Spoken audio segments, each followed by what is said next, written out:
Okay, gagawa tayo ng laing. So, 4 na lata sa isang pack. Normally, ang ginagawa ko is 5 lata tapos isa't kalahating pack ng laing. You need lemongrass. Okay, you need red onions, siguro mga 2 bulb. Tapos you need luya, this much, and then giniling. O kaya pork belly, slice or cubes, whatever. So, yan yung basic. Paminta, and then asin, and then you need garlic, this much, marami. Okay? Ingredient: lemongrass, ginger, onions, garlic crushed lang. Pero kung gusto mong i-mince, pwede mo rin i-mince. Ito pwede ring strips, pero ginawa ko ng ganito para nguya ka lang na ng nguya. Okay. Tapos, yan. Gagawin na natin. Paghahalo-haluin lang natin yan. So, bubuksan natin to, lalagay natin doon. So, 4 na lata. Yan na.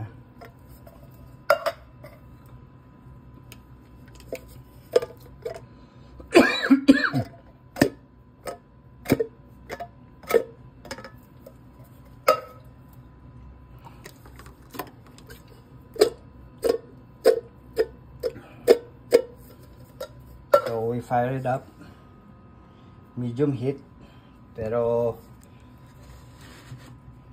huwag mo nang pakukuluin. So nilagyan natin siya ng asin, 1 teaspoon, pero alalay lang, depende kung gaano kaalat gusto nyo. Tapos lagyan ng paminta. Tapos lalagyan na rin natin tong mga aromatics, luya, lemongrass, bawang, sibuyas, para humalo na yung lasa. Okay? Tapos haluin lang natin yan. Tapos hindi naman siya kulong-kulo kailangan. Kapag nag-simmering bubble na, pwede mo nang ilagay yung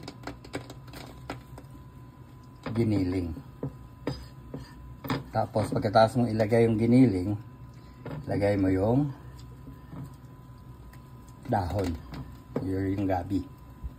Pag ganyan simmering na, okay, pwede mo nilagay itong giniling o kaya yung mix mo. So right now nakatodo siya para madaling kumulo. So halos pakulo na siya. Then pag rolling boil na, pwede mo na siyang lagyan ng dahon. Normally, yung 4 na lata, yung 4 cans, is good for 1.5 pack ito. So makikita mo, some dahon, medyo malaki, you can cut it sa maliliit na dahon. Diba, tulad nito. Tulad nito, masyado malaki. Punitin mo lang. Good yun, good. Okay. So, yan. Buhag-hagin mo siya. And then, press it down para absorb niya yung gata. Dahil kumukulo na siya, pwede mo siyang hinaan. Mid. Yan, mid. Para hindi masunog yung ilalim. Yan.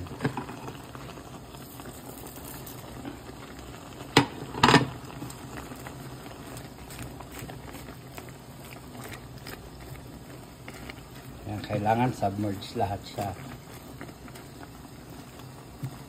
Depende sa gabi, no? Pag tuyong-tuyo yung gabi na asin talagang dry siya, pag kinuyumos mong ganon, mag-brittle siya, babasag. Yun, tuyo yun.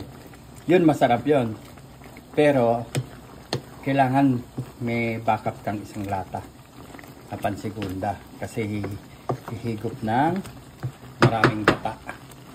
So, eto, hayaan mo lang siya. Medyo, pag ganyan ng kulo niya, hayaan mo.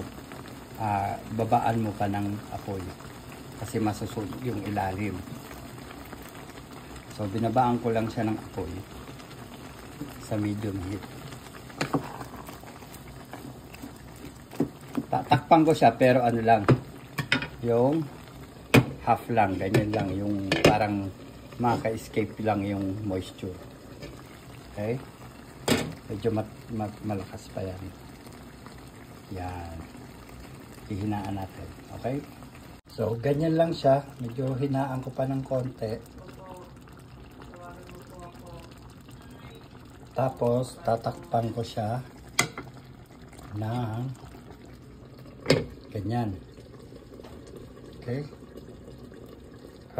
Every 6 minutes, ganyan, titingnan mo. Tapos, hahaluin mo lang para wag masunog yung ilalim. Okay? So, sa ngayon, ang kulay niyan is, yung gata is white. Pero, you just leave it like that.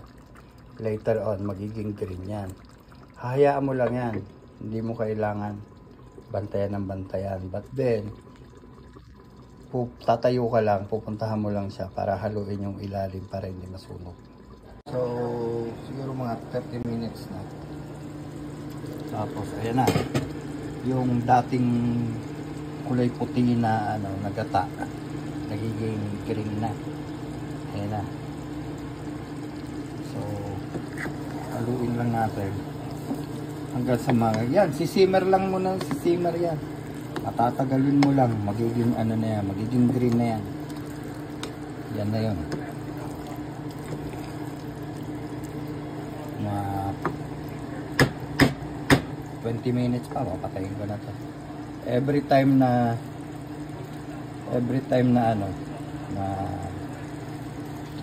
iinitin mo yan, mag-green yan.